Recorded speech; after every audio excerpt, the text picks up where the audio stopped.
Can you just give a brief explanation about what an eGPU actually is? I think eGPU is kind of a. Did you manage to get your hands on the Resident Evil Requiem? So if you want to do the AI, then if you want to play games, play like big games, then I think although the integrated graphics become stronger and stronger these days, it doesn't provide any. Hi everyone, this is Swapnil and welcome to the very first episode of Behind the Build. This is a brand new podcast series where we dive deep into the tech and the minds behind the innovation shaping gaming and AI. We are about to kick things off with something really exciting. This is the AORUS RTX 5060 Ti AI box. What makes it special? Who is it built for? And how does it fit into the future of high performance computing? We are about to break it all down. And joining us today is Joseph Zhong, who is the Senior Technical Product Manager for GPU gaming and AI applications at Gigabyte HQ. So whether you're a gamer, creator, or someone who is just curious about the future of tech, you're at the right place. Let's get started. So, hi Joseph, welcome to our Hey, podcast Behind the Build. Can you just give us a brief introduction about yourself and how okay, has sure. your journey been in Gigabyte so far? Okay, hello guys from India. I'm Joseph from Gigabyte HQ. I've been working in here for 5 years almost. Yeah, maybe just until this month. And yeah, I'm in charge of mainly graphics and AI application of products, including hardware and software, and also cooperating with many teams. Mainly, my main job is product manager, but I also do a lot of kind of a marketing or sales communication. All right. So, what kind of projects have you been most excited so Oh, far in your journey in Gigabyte? okay. Yeah, I think my favorite one is the AI Top series. Like we launched like about 2 years ago. Once this generative AI has been become a really hot topic and really trend now. So, yeah, we promoted a really complete software and hardware ecosystems and all the suites together. And then continuing following up with the all the markets, how the markets change, and we keep changing, keep reacting to the market and providing quite a neat solution for users to experience this generative Mhm. AI. Yeah. All right. So, AI Talk will be our next episode in the podcast.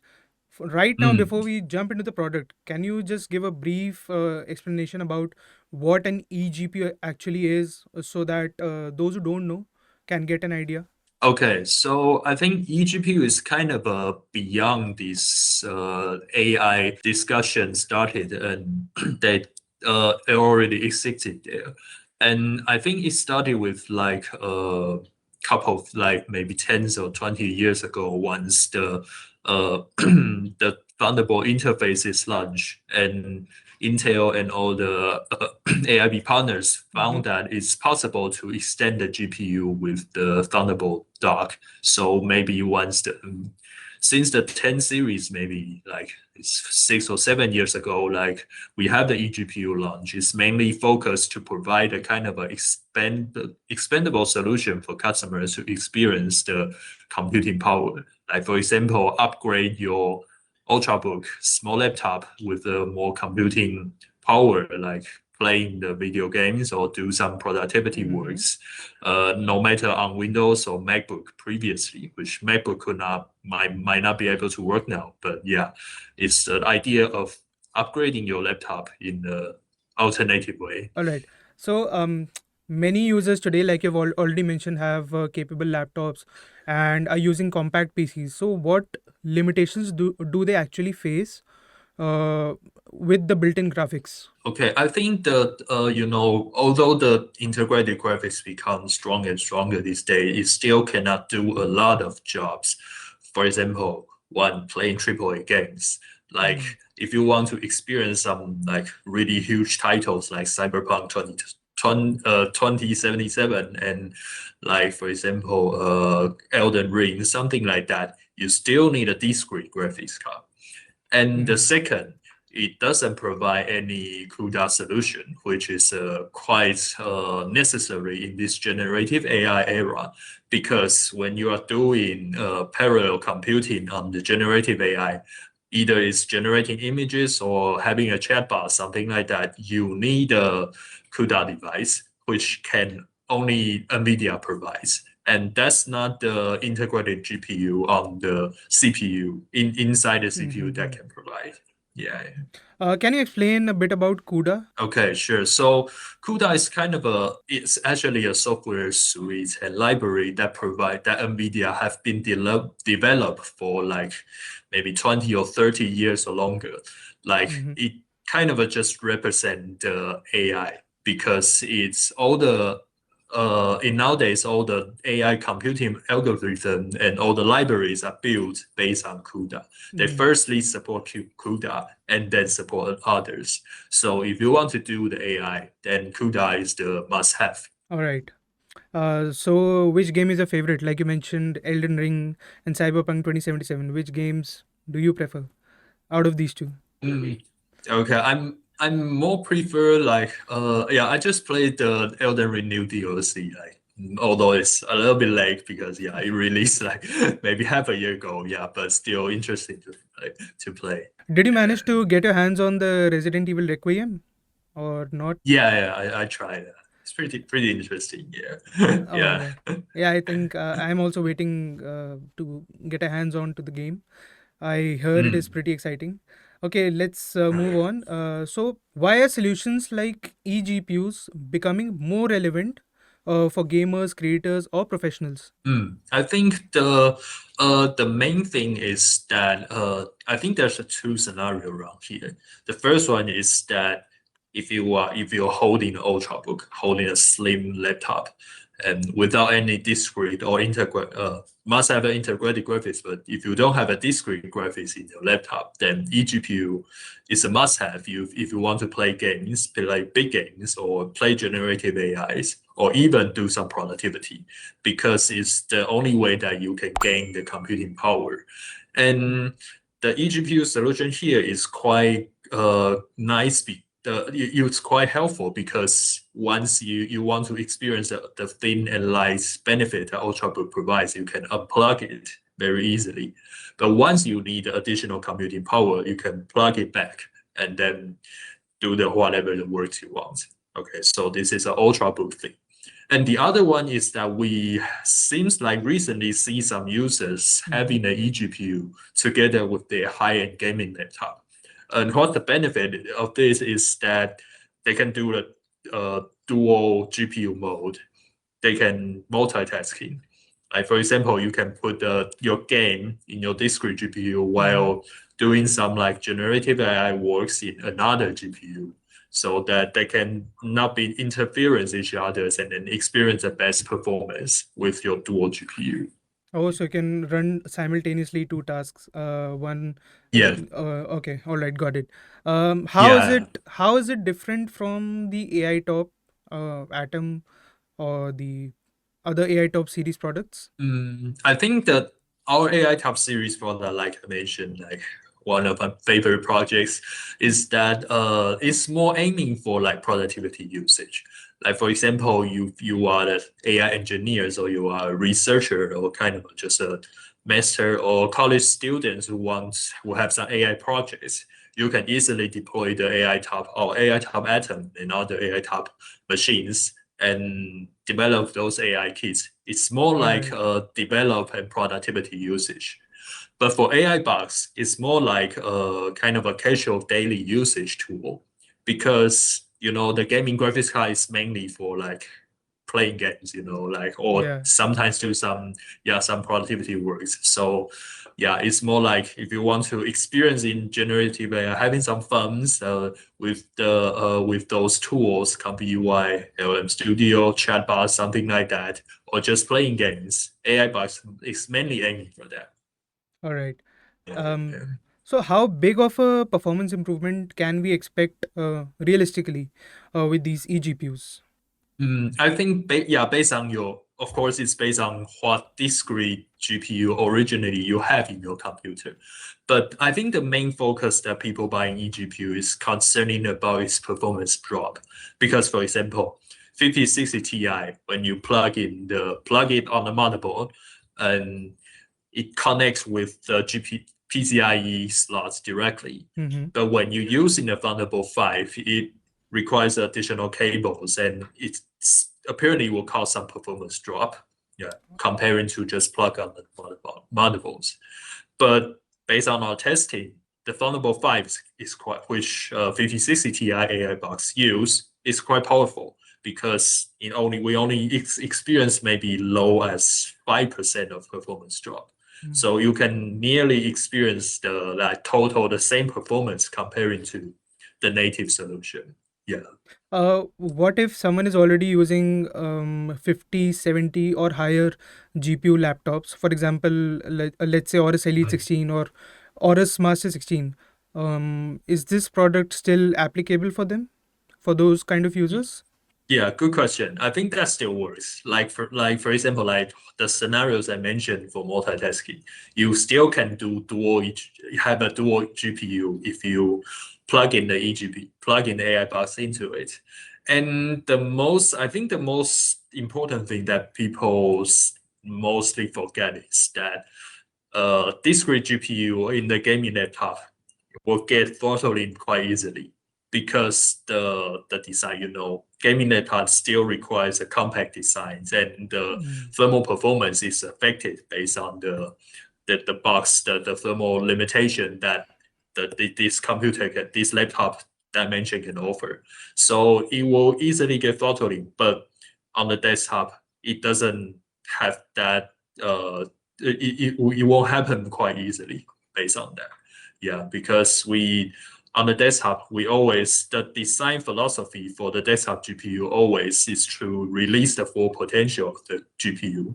So especially when you are running some long time workloads, discrete GPU, the eGPU apparently will provide better performance comparing to the laptop discrete one. Yeah. All right. So, in markets like India, who do you see exactly showing the most interest in these eGPU setups? Is it gamers, creators, or professionals? I think all of them. Yeah, I think all of them can enjoy some benefits when if they're buying the AI box. Yeah, because gamers can play games that without any compromise with the laptop's discrete GPU, and like creators, they can do some like jobs using the eGPU like, for example, like exporting the videos after they finish the editing, the rendering, or something like that. CUDA is quite powerful, and our eGPU provides a kind of a customized thermal performance. So it provides quite really the design is quite well on the cooling. Yeah, and also some other players like like these days people having generative AI as their games, which like they generate a lot of mean images using copy UI, something like that. Yeah, they can also benefit from the AI box. Yeah, they can also use AI box to generate those. All right. Uh, so a lot of Indian users usually work with compact desk setups or home studios. So I think this product is well designed for those kind of people, like we already discussed. So when can we expect other line of eGPUs in India? Okay. Yeah, I think we have the 5090 and 5060 Ti AI box. I think we need we need to check it's all officially available now globally. And we can check the local sales representative and on all the retailers and channel sales to see what's available during that. Yeah, it's all available now. Yeah. Okay, so if we are going to introduce these two in India also, I think we are pretty positive about the feedback of these eGPUs, right? Yeah, I think so. I Yeah. think so. What feature makes the eGPU stand out? I think mostly the performance because although the main character today is 5060 Ti AI box, right? Yeah. Although it's named like 5060 Ti, it's actually like really close to the mobile 5070 Ti and 5080. Hmm. So although it sounds like the naming sounds like a mid or low end because it's 60, but if you put it on the mobile GPU segment, it's actually perform as a high end, close to the mid high or to the high end. So yeah, I think once you got, so that means you got this eGPU on your laptop, you can just like upgrade it with your with the kind of a really high-end computing power with the eGPU. So yeah, it actually really benefits our like way beyond your expectation, maybe. Yeah. Yeah, I think it's great that you mentioned Mm. not to go for the Mhm. naming. Even if it Yeah. is 5060 Ti's performance is at par with 5070 and above. Yeah. Like for example, like media suggests us we have if you want to play 2K games, then you can Hmm. have a 5070 Ti or something like that applied to either desktop or laptop. So, like for example, if you are having this with your laptop, you can also play 2K AAA games or even 4K at maybe 60 or 100 FPS, something like that. Yeah, it's quite powerful actually. Yeah. 4K at 60, yeah, I think Yeah. it is good. So let's do a rapid fire. Books or movies? Okay. Movies. Dream job as a kid? Mm, astronaut. Astronaut. Would you Yeah. would you give us a explanation? I think just yeah, because I read a lot of astro books during that days. Yeah, like see that some scientific a little bit children book something like that, solar system, stars or cosmic something like that. Yeah, Right. so that's become my dream. Yeah, So you must have seen a lot of sci-fi movies as well, yeah, sure. like Gravity. Which one is your favorite? I forgot his English name. The one that Christopher Nolan direct. Oh, Interstellar. Interstellar. Interstellar. Yeah, Yeah. Interstellar. Yeah, Yeah, I saw it as a kid. I did not understand it. Watched it again when I grew up. Still did not understand it, but that's fine. yeah. Yeah. Yeah. The best advice you've ever received. Sorry, the best The best advice you've ever received. advice. Oh, that's a hard one. mm, maybe smile a little bit more or something like that. Yeah, because when I'm in serious mode, I'm pretty serious and sometimes frighten some people. Yeah. But So sometimes that's yeah, great. people suggest me. That is great. Yeah. Let some people be Yeah. frightened. Yeah. Okay. Yeah. Instagram or YouTube? Instagram. Oh, so you also like shorts? Or you? Yeah. But I'm using it a little bit more traditional, conventional way. Yeah, because reels or some short videos like TikTok, I'm really not into that. Yeah, I'm just enjoying seeing all the images on the Instagram. Like All that's right. more conventional way of Instagram. Yeah. Yeah, yeah. Yeah, I think that is still better. At least you don't have a screen time like us, which is more than 5 or 6 hours on Instagram, scrolling through reels all day. But that is fine. I enjoy it. Yeah, great. Yeah. So, last question. What are the biggest misconceptions that people have about eGPUs? Yeah, I think we can use my one of my previous answer of this. I think. Let me see what I can add. Yeah. Okay. Okay. I think I can share some a little bit history about the eGPU because previously once in the like couple of years ago in the 30 or 40 series, maybe a little bit earlier, 20 or 30 series Mm-hmm. GeForce, people using the eGPU with MacBook because at that time MacBook using x86 architecture, so Right. people can easily upgrade their MacBook with a powerful NVIDIA GPU. Mm. But since it's been shifted to Apple Silicon now, then it's a little bit hard to combine these two again. So once previously we thought that the eGPU market has been shrinking a little in a huge portion because this type of usage is not existing. But since this generative AI trend is getting started to prosper and then really grow really fast now, we still see a lot of new opportunity Mm-hmm. for the eGPU to keep growing again.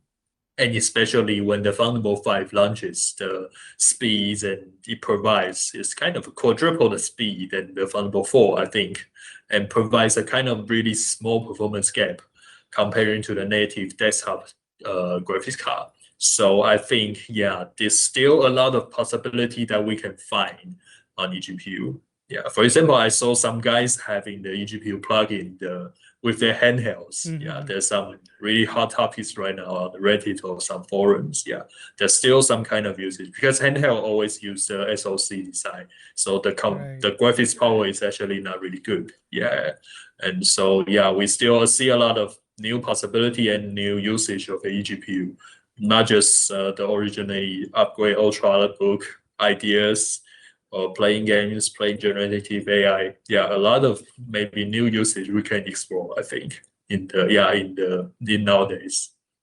Alright, this brings us to the end of our very first episode of Behind the Build. Thanks to Joseph Zhong for joining us and giving us an insight on the AORUS RTX 5060 Ti AI box, from the ideas behind it, what it means for gamers, creators, or AI enthusiasts alike. Well, if you guys enjoyed this episode, then don't forget to hit the like button, drop a comment below, and subscribe to the AORUS India YouTube channel, and share this video among all your AI enthusiast friends. We've got plenty more conversations and such stories lined up for you. Until next time, keep building, keep exploring, and we'll see you in the next episode.